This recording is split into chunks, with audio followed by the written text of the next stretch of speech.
So we need, if we need deliverance, we need healing, if we need breakthrough, we need absolute faith.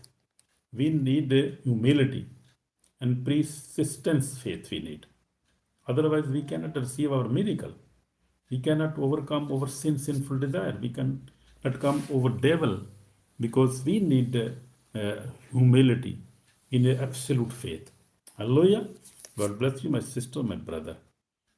So this shows that faith and humility open the door of God's miracle power.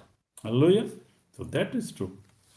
So salvation is not just limited by nationality or background.